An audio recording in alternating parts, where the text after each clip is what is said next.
आदरणीय अध्यक्ष महोदय, ये सदन का सौभाग्य है कि आप दूसरी बार इस आसन पर विराजमान हो रहे हैं। आपको और इस पूरे सदन को मेरी तरफ से मैं बहुत बहुत बधाई देता हूं।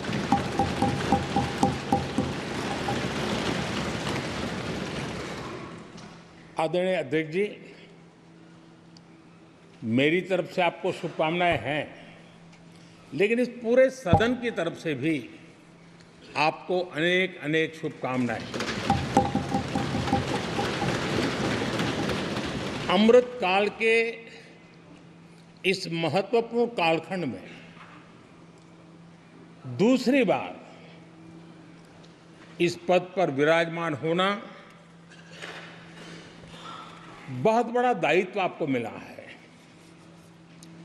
और आपका 5 वर्ष का अनुभव और आपके साथ हम लोगों का 5 साल का अनुभव, हम सबका विश्वास है कि आप आने वाले 5 साल हम सबका मार्गदर्शन भी करेंगे और देश की आशा अपेक्षाएं पूर्ण करने के लिए ये सदन अपना दायित्व निभाने में आपकी बहुत बड़ी भूमिका रहेगी। आदरणीय अध्यक्ष जी, हमारे शास्त्रों में कहा गया है कि विनम्र और व्यवहार कुशल व्यक्ति सफल सहज रूप से होता है और आपको तो उसके साथ साथ एक मीठी मीठी मुस्कान भी मिली हुई है। आपके चेहरे को ये मीठी मीठी मुस्कान पूरे सदन को भी प्रसन्न रखती है। मुझे विश्वास है आप हर कदम पर नए प्रतिमान, नए कीर्तिमान गढ़ते आए हैं। 18वीं लोकसभा में स्पीकर का कार्यभार दूसरी बार संभालना ये अपने आप में एक बड़ा नया रिकॉर्ड बनते हम देख रहे हैं। श्री बलराम जाखड़ जी वो पहले ऐसे अध्यक्ष थे जिन्होंने 5 साल कार्यकाल पूरा करके फिर दोबारा उनको स्पीकर बनने का अवसर मिला था। उसके बाद आप हैं जिन्हें 5 साल पूर्ण करने के बाद दोबारा इस पद पर आसीन होने का अवसर मिला। गत 20 साल का एक ऐसा कालखंड रहा है कि ज़्यादातर स्पीकर या तो उसके बाद चुनाव नहीं लड़े हैं या तो जीत करके नहीं आए हैं। आप समझ सकते हैं कि स्पीकर का काम कितना कठिन है कि उसके लिए दोबारा जीतना मुश्किल हो जाता है, लेकिन आप जीत करके आए हैं, इसके लिए एक नया इतिहास आपने गढ़ा। आदरणीय अध्यक्ष जी, इस सदन में ज़्यादातर हमारे सभी माननीय सांसद आपसे परिचित हैं, आपके जीवन से भी परिचित हैं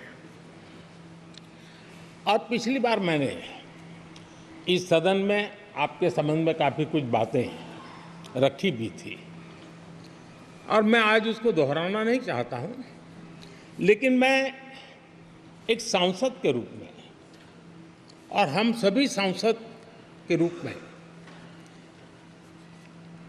आप जिस प्रकार से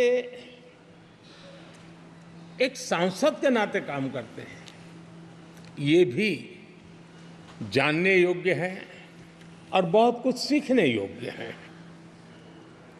मुझे विश्वास है कि आपकी कार्यशैली एज ए सांसद भी हमारे जो फर्स्ट टाइमर सांसद हैं, हमारे युवा सांसद हैं, उनको जरूर प्रेरणा देगी। आपने अपने कार्यक्षेत्र में, संसदीय क्षेत्र में स्वस्थ मां और स्वस्थ शिशु एक कमिटमेंट के साथ जो अभियान चलाया है और सुपोषित मां, इस अभियान को आपने जिस प्रकार से अपने क्षेत्र में प्राथमिकता देकर के खुद को इन्वॉल्व करके किया है, वो वाकई प्रेरक है। आपने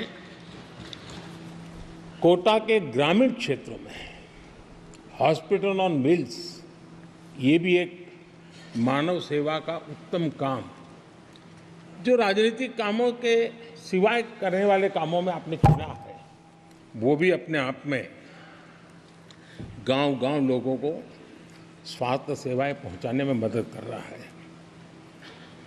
आप नियमित रूप से गरीबों को कपड़े, कंबल, मौसम के अनुसार छाता की जरूरत है छाता, जूते, ऐसी अनेक सुविधाएं समाज के आखिरी तबके के जो लोग हैं उनको खोज करके पहुंचाते हैं। खेलों में प्रोत्साहन देना आपके क्षेत्र के युवकों में, ये आपने एक प्राथमिकता के रूप से काम उठाया है। आपके पिछले कार्यकाल में 17वीं लोकसभा में मैं कहता हूं कि संसदीय इतिहास का वो स्वर्णिम कालखंड रहा है।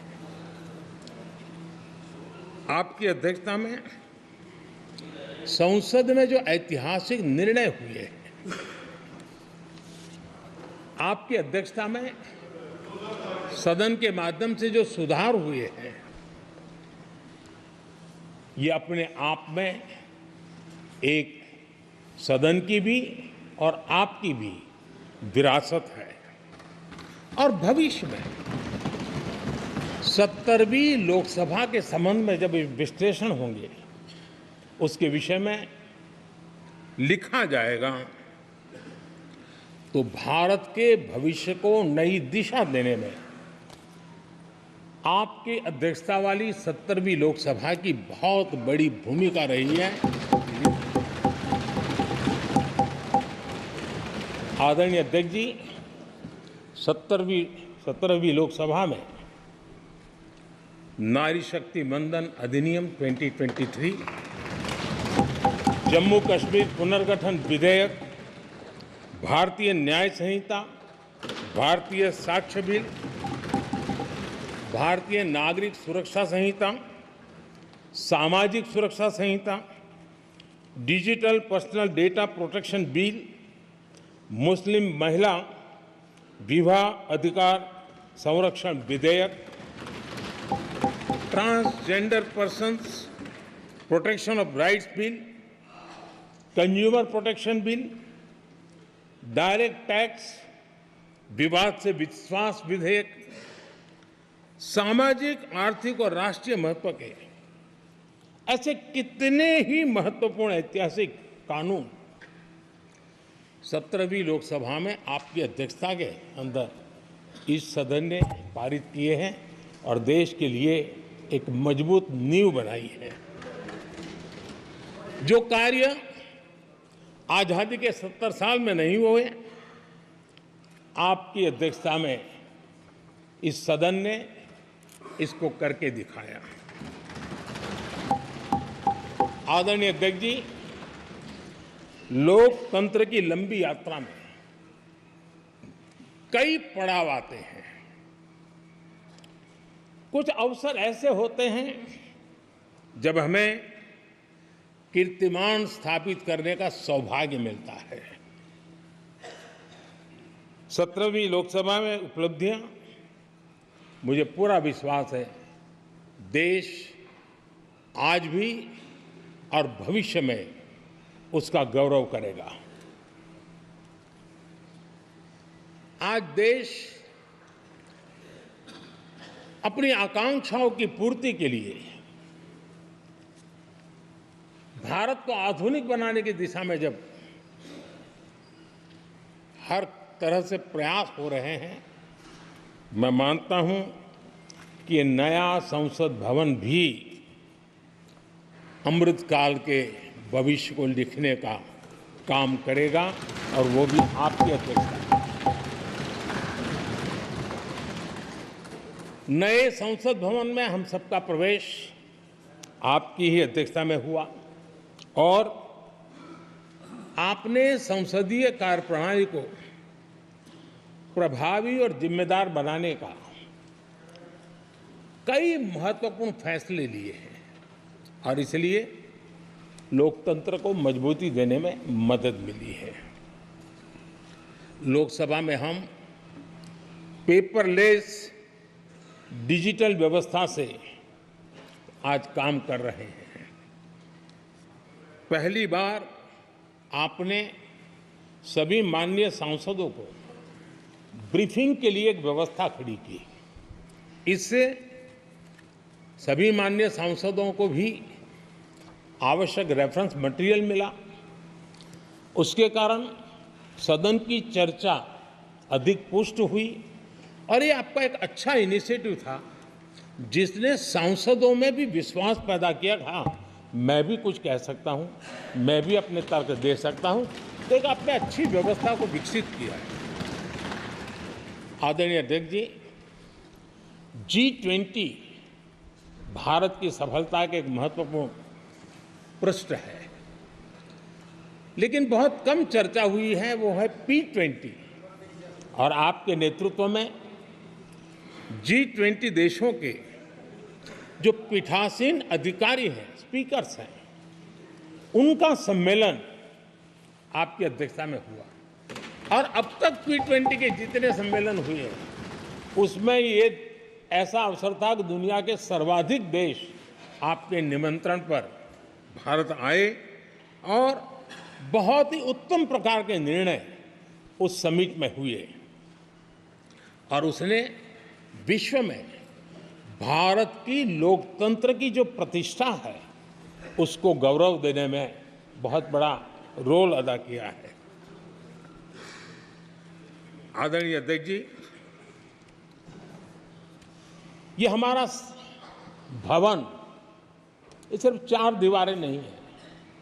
हमारा ये संसद 140 करोड़ देशवासियों की आशा का केंद्र है।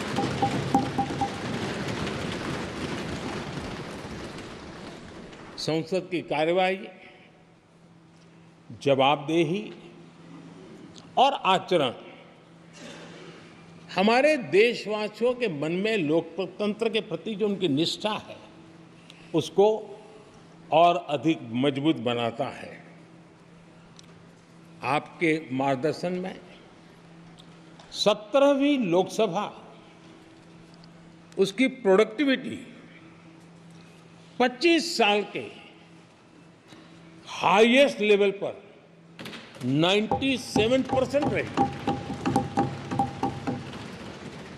और इसके लिए सब माननीय सदस्य तो अभिनंदन के अधिकारी हैं, लेकिन आप विशेष अभिनंदन के अधिकारी हैं।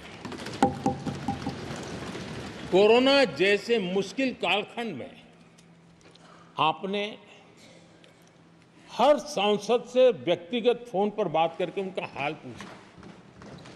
कहीं किसी सांसद की बीमारी की खबर आई तो आपने सदन के अध्यक्ष के नाते व्यक्तिगत रूप से उसकी चिंता की और वो सभी दल के सांसदों से जब मुझे सुनने को मिलता था, मुझे बड़ा गर्व होता था कि जैसे आप इस सदन के परिवार के मुखिया के रूप में उस कोरोना कालखंड में भी व्यक्तिगत चिंता करते थे। कोरोना काल में भी आपने सदन का काम रुकने नहीं दिया। सांसदों ने भी आपके हर सुझाव को सर आंखों पर चढ़ाया। किसी को ऊपर बैठने के लिए कहा तो वो वहाँ जाके बैठा, किसी को दूसरे जगह भी जाके बैठने के लिए कहा तो वो भी बैठा, लेकिन देश के काम को किसी ने रुकने नहीं दिया। लेकिन आपने ये जो फैसले किए उसका परिणाम है कि हम उस कठिन कालखंड में भी कार्य कर पाए। और ये खुशी की बात है कि कोरोना काल में सदन ने 170% प्रोडक्टिविटी,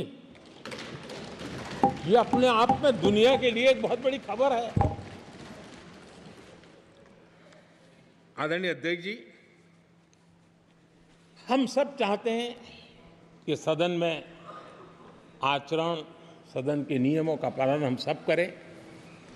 और आपने बड़े सटीक तरीके से, संतुलित तरीके और कभी-कभी कठोरता के साथ भी फैसले लिए हैं।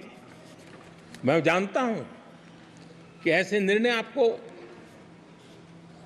पीड़ा भी देते हैं, लेकिन सदन की गरिमा और व्यक्तिगत पीड़ा के में आपने सदन की गरिमा को पसंद किया और सदन की परंपरा को बनाने का प्रयास किया।